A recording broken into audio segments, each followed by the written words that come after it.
Among all champions who trod toward Troy's ramparts, few bore time's burden as did Nestor, Pylos' aged sovereign. No longer youthful when war's breezes stirred, he still met the summons with dignity.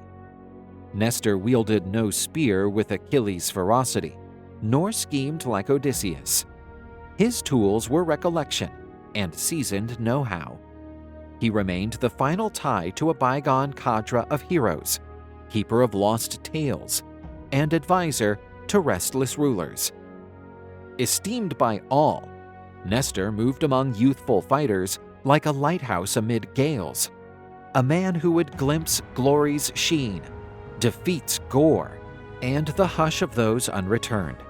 Still, he opted to battle anew. Long ere Troy turned the Achaeans' aim, Nestor's name echoed in valiant chants. Son of Neleus, Pylos' establisher, and Poseidon's grandson, he bore royal and divine lifeblood in his veins. In younger days, he stood a daunting combatant, bold and swift, his valor matching his era's finest heroes. He clashed with feral centaurs, menacing Thessaly's expanses, braved mighty Hercules during Pylos' raid, and outlasted fights that felled his siblings and comrades. He watched his father succumb to Hercules' wrath, yet never let sorrow sour him. Rather, anguish and years shaped him, turning grief to caution and fury to restraint. From the outset, he knew when to engage, withdraw, or discourse, a remnant of an age when heroes weighed legacy over battlefield clamor. As Greek hosts amassed on Aulis' shores to sail for Troy, many lords came with hubris, others hesitation, some chasing fame alone. But Nestor brought a rarer gift: remembrance.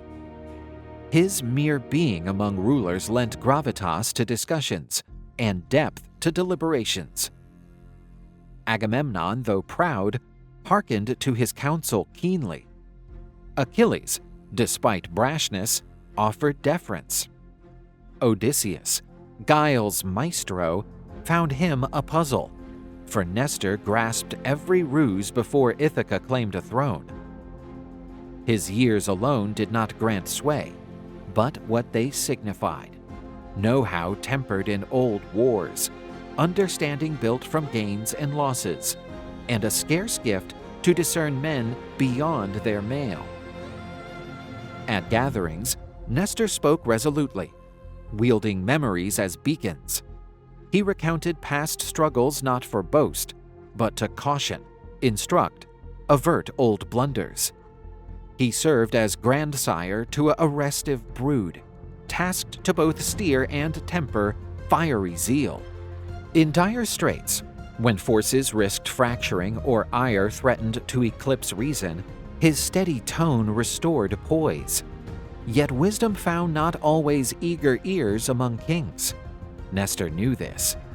He voiced not ever expecting heed, but because he grasped that, with God's mute, men's sole guide lay in yesteryear's echoes. Yet even the eldest insight cannot quell youthful heart's tempest.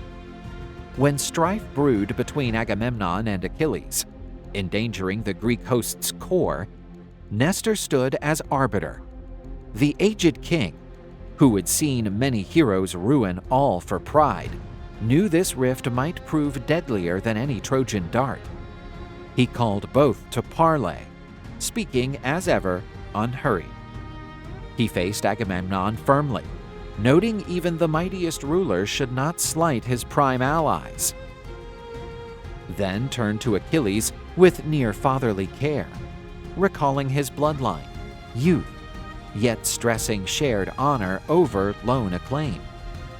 That day, though, his words landed like seeds on arid soil.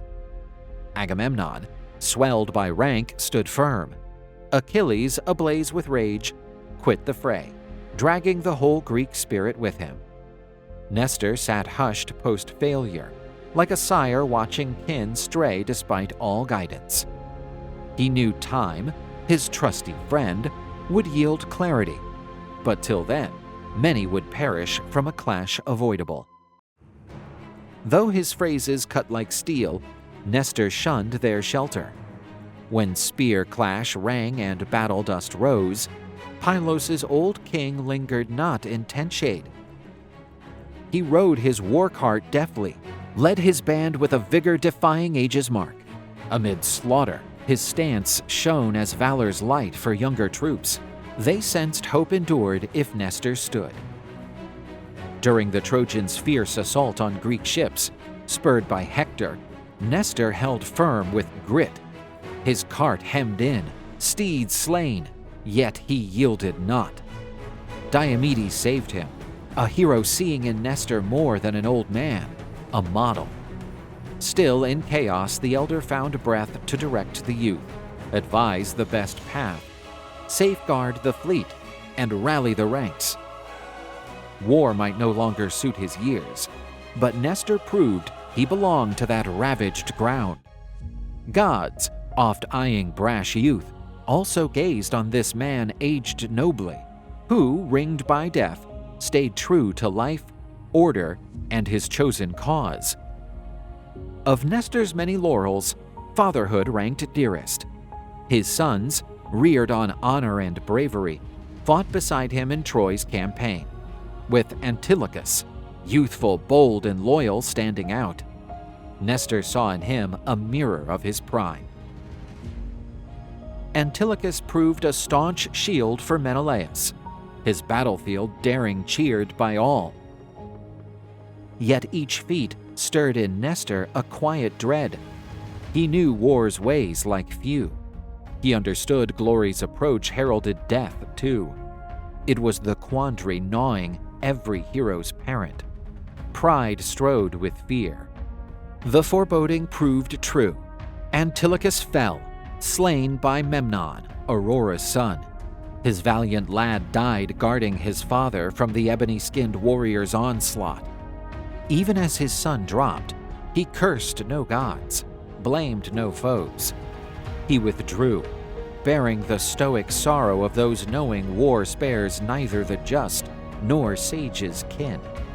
With Antilochus's loss and war's relentless march, the old king watched new heroes claim the fore, fame-hungry, heedless of counsel, driven more by a mortal craving than present duty.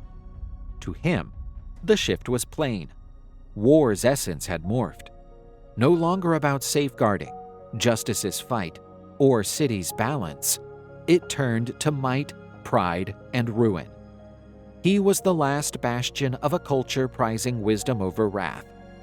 Thus, despite pain, he held fast, not from hope, but obligation.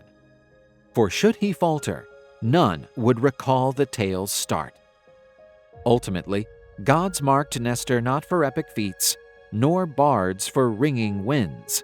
Few recalled him as he who stayed. He bore history's load on his frame, generations' heft in his soul. He outlived peers' demise, foes' rise, kings' heirs succeeding sires, making him the loneliest hero. Nestor embodied what war first raises, wisdom.